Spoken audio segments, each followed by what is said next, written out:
Hey everybody, welcome to the channel. I'm Fox, and today I wanted to show you all my True Patriot Ridgeways Pride bleed build. I've seen a few people run this build in Conflict and in the Dark Zone. I think Butcher originally posted a variant of this about a month ago or so. What I wanted to do was try my own hand at it, and since putting this together I've really been enjoying it. There are a few different ways that you can run it. Essentially the purpose of this build is to provide your team with plenty of, or should I say the enemy team with a lot of debuffs so that your team can capitalise on that. So for example, True Patriot offers a lot of buffs and debuffs, but it also pairs really well with the backpack, as you can have a lot of healing from shooting into an enemy, which actually pairs really well with the Ridgeways Pride healing. You could of course run this with Wicked instead if you prefer, or a different type of weapon, but there are some reasons why I've opted to go for Demolitionist with a Sadist Vector. It just seems to work really well with everything I've put together here, and from all the different variants I feel that for me personally this is the best one. It certainly suits my playstyle better, but yeah, you can definitely swap some of these pieces around. You could run a different weapon, you could have a Wicked backpack, you know, whatever you feel is most comfortable. I don't run this with Survivalist because at the moment our DZ runs have always got a perfectly efficient Survivalist member in the team, which enhances the team's damage versus status affected enemies by 10%, and that build is just ridiculous. I actually posted my own variant of that, which is phenomenally good, and you can even run that build with True Patriot. Check the link at the top of your screen now if you do want to see that. It honestly is absolute god tier for Dark Zone, and it definitely replaces a healer build, as all four of you can do reasonable damage but out heal what a future initiative healer could provide. Yes, it is that good. But let's have a look at this build first. We'll go through the pieces that I've chosen and why I've made these choices with this build, and then we'll load into a conflict game solo queue so I can demonstrate exactly how this works. We are using Demolitionist. Now the main reason that I'm using this is the fact that when your armor breaks you completely refill your mag. So I'm using a Vector 9mm, which is outside of the Lady Death the highest DPS SMG in the game. It does a crazy amount of burst damage, and the way that the developers balance this weapon, like they do a lot of weapons, is they've given it a weakness, which is its mag size. Of course that is completely circumvented by running True Patriot, as this gives you a lot of additional bullets in the mag, and combined with the Demolitionist talent in which we replenish all of our armour in our mag, and it is instant when our armour breaks, you'd be surprised how well you can stay in a fight. Your armour breaks, you get 68 bullets back into this gun, you got the 3% additional healing from this, plus the 3% if not higher from this, and you could just stay in fights without reloading, keep shooting stuff, get the True Patriot explosion off, which will damage everybody in the area. It's phenomenal, it works so well. We get a very good bleed grenade with this as well. We are immune to explosions every 60 seconds, so if a Seeker hits this we'll just completely absorb it and take next to no damage. I think it's like a tiny amount of damage, but it's basically nothing. We also get one of the better armor kits as well. So with Demolitionist, when you pop your armor kit for 20 seconds, you have 30% additional weapon handling. That means your Vector, even though we've got a very large mag, will now reload 30% faster. It will have 30% more stability and accuracy, and you'll gain 30% swap speed if you need to quickly change weapons to something else. So it just works really well. Obviously I've gone over the main reasons why we're using the Vector, but what you want to spec into with this is Sadist, as it is actually an amplified additional 20% damage to bleeding enemies, which is perfect. You want to run this with either damage to targets out of cover or damage to armor. Damage to armor is pretty good with this build, as it does impact the bleed damage that the Hive does, but it doesn't impact what Ridgeways does. And damage to targets out of cover, as I've said in multiple videos, is quite simply the best minor attribute in the game, and comfortably so. You can get 10% max as opposed to 6% from damage to armor, and it works against everything. Deployed skills, enemy shields, enemies in armor, enemies in health. It just works all of the time. So it's just, you know, the best multiplicative damage stat in the game. So try and roll yours exactly the same way that I have. I'm also running the Shield Splinter as my backup weapon, just because I think this is one of the best secondary weapons in the game, if you don't already have a ranged weapon as your primary. So this is just perfect Optimist. I don't need to worry about anything else, you know, proccing in sync or the enemy's bleeding, because an AR is of course a ranged weapon and you won't always have the bleed there. It's just a way for me to apply True Patriot to an enemy in the distance, or just swap onto to kill a skill or something like that. And then the final choice, you know, as is always the case with any DPS build in the game, is the Orbit. It's just the best pistol in the game for DPS builds, as it flat out gives you quite a lot of additional crit chance and crit damage when you down and then kill somebody with this. But I very rarely use it. So looking at the build itself, we are running the 4-piece True Patriot. 2 pieces gives us 30% ammo capacity, so with your watch maxed out, you'll be sat at about 1300 bullets in reserve, which for the Vector is important because this thing blows through ammo.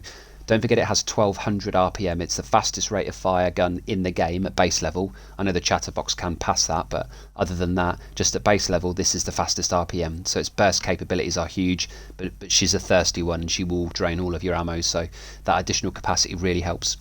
We also gain the 30% magazine size, so this gun usually has considerably less bullets, but we get up to 68, which for a weapon that is meant to burst very quickly and reload all the time, it actually nullifies pretty much the only weakness of the gun.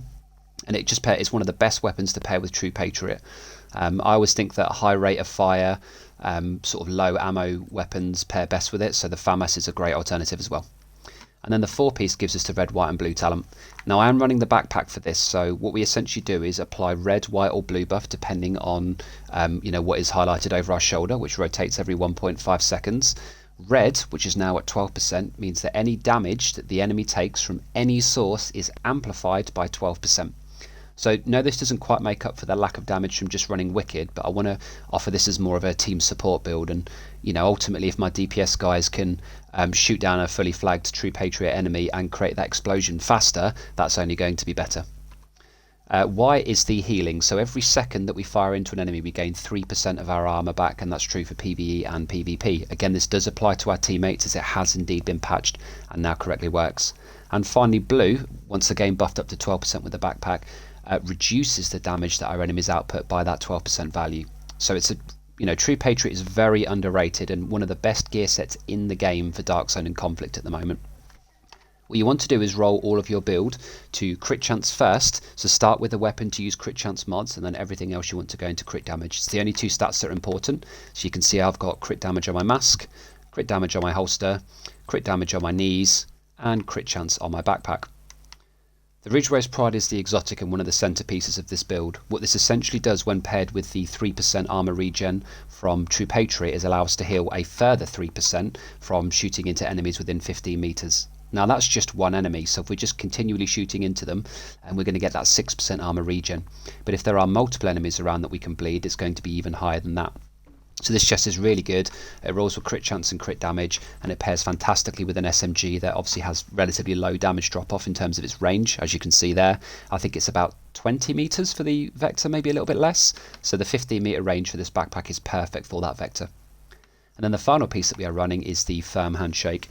Now again, I have ran this before with a Sokolov Wicked backpack, which worked really well for my own personal damage, but I just prefer the 2% up to 3% and all the additional buffs you get from the True Patriot backpack. So the firm handshake will give me 15% status effects, which is a bit more than Golan without any status rolled onto it. We can still have the weapon damage and crit damage, and that's left this build exactly where I want it, which is 4 blue and 2 red. I feel that's the perfect sweet spot for a True Patriot build outside of using tardigrade. This gives me the 10% SMG damage as it's Sokolov. The status effects buffs both the Ridgeway duration bleed and the Stinger Hive that we are using on this build as well. So just a little bit of extra damage for ourselves, a bit more status effects, which in turn gives us more armor regen as it's lasting for longer, and that paired with the 3% instead of the 2% by running the backpack just equates to a more survivable build in my opinion. The skills that we are using are the Crusader Shield. You absolutely don't need to use this, it's in no way important for this build, but it is great to be able to face tank a little bit better with that shield. And worst case scenario, if our armor does break, our entire weapon will refresh its 68 bullets and we can just keep firing to get that 6% armor regen versus one player. And then of course the Stinger Hive. This is really good for applying bleed to multiple enemies at the same time, and also to prevent people from chasing you down, as applying bleed prevents people from running away. This is a skill tier 0-1, but we still have 12 charges by using the respective mods. So I go with 4 stinger charges, duration, and damage. So that's the build there. What I'll now do is show you my stats, and then we will load into that conflict game. So our bullet damage without any buffs is 22.2 thousand, which is pretty good. We have 60% crit chance, and it is important to hit the crit chance cap on this build, and also not very difficult, as you only need to roll either crit chance or crit damage onto your True Patriot. But remember to use your weapon first and foremost to apply crit chance, and everything else should then go onto your gear, not the other way around, as this way you get more crit damage. I've been able to get mine to 141%, and you can get this higher with without running the firm handshake, but I mean that's plenty high for this build. We have the armor stats at 1.474 million with no armor on kill or armor regen yet, but of course this relies on us being active in the fight and shooting to gain these benefits, and everything else here is just based on a max watch. So, you know, the usual 10% hazard pro and everything like that. So yeah, the build works really well. I'm really happy with how this plays, and you know, I definitely, of all the variants I've tried, I think this is the best one, at least for my own play style. What we'll now do is load into that conflict game so you can see if it does in fact work exactly how you'd expect it to. Before your reinforcements are spent. Right, so I've loaded into Fort McNair. Interestingly, if you look at the bottom of the opposition, Ducky Dutch is actually one of my clan guys. So yeah, I've inadvertently paired against one of my own guys. Let's see if he gives me some slack or not. Now I like to start with a longer range weapon just because I can apply True Patriot a little bit faster.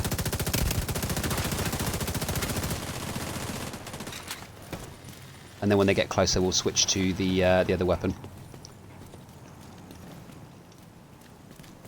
Right, looks like my boys are going in, so let's go and join them. Rogue defender drone detected.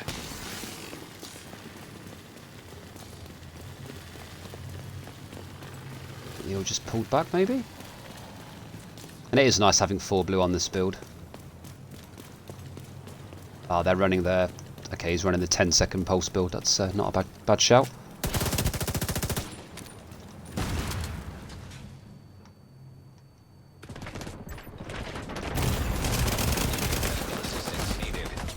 Ah, oh, damn it.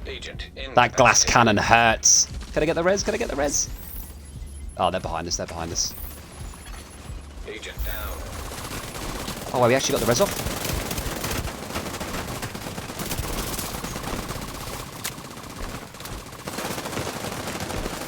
I need to get out of this fight because I'm so low.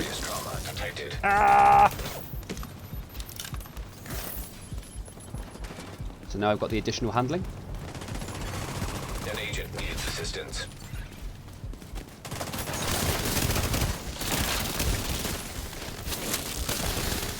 Oof, these boys are hitting hard. See there, my ammo refilled in that previous fight as well, which is good.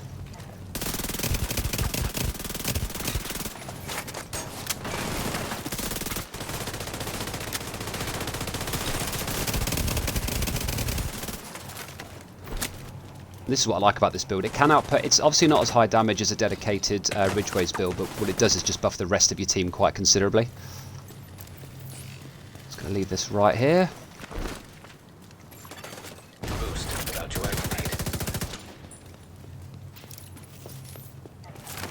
He might be coming up the steps here, so we've got to be careful. No, he's going behind us. Boost now active.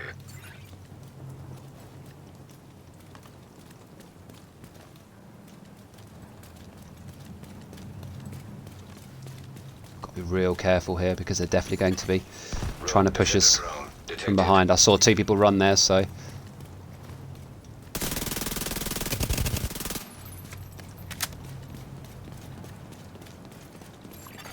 Agent down.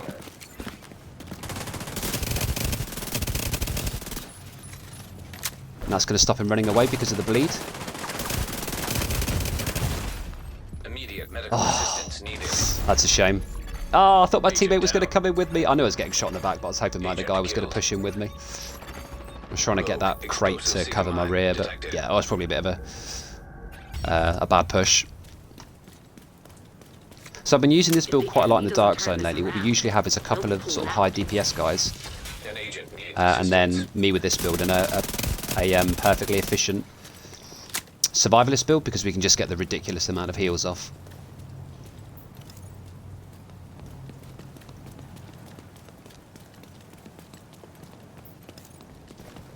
There he is. I see you, buddy. We'll be able to absorb this explosion. Which way did he go?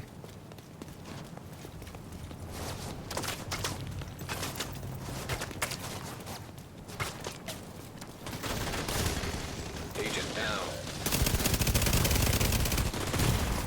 Serious trauma detected. Ah, couldn't quite make the corner in time. Agent down. Shoot him, guys, shoot him! Yes! Ah, there's another one. Can we get the res real quick? Can we get the res? No one's retreating. The fight continues. The rogues have run out of reinforcements. Legends! You can Legends! So we're up against a pretty solid team by the looks of things. I'm not playing this build very well, but let me know in the comments how you'd play it. As I said, they're up at a few variations, and you know, I didn't come up with this build idea. It's definitely been out before me, but this is just my personal version of it. If you think that Wicked with Golan is a better choice, then, you know, let me know. Certainly equates to more personal damage. I see you, buddy, I see you. Oh, there's two there. Ah.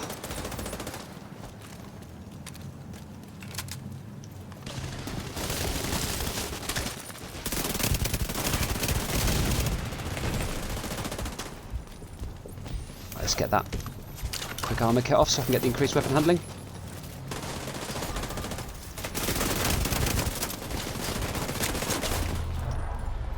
And there it is. So yeah, try this build out. I think it's definitely more of a Dark Zone build than a conflict build. It's fantastic when teams are pushing you aggressively and you go manhunt and you set up in a corner somewhere. You can bleed them early, you can get the True Patriot on them early, and if they do blow up, they will hopefully take out their team with them. I think the game gives you a reduced amount versus enemy agents, so in PvP, but it is crazy. You know, we get some pretty monstrous sort of triple and quad kills with this build in the Dark Zone if they're all grouped up together and they're all taking chip damage, so it definitely works really well. What we'll do here is see how we performed in terms of damage. I don't think I had a particularly strong game, but obviously I'm going to leave this footage in for you guys because I always like to demonstrate where a build is good and bad, and you know, same for myself as well. So we finished on 4 kills, 1 death and 5 assists. This is definitely a high assist build with damage that pretty much kept up with the rest of the team, 13 million. So yeah, I'm happy with that result, but like I said before, let me know what you think in the comments and if you consider running something similar to this. Thanks again for watching, and I will see you all in the next video. Peace!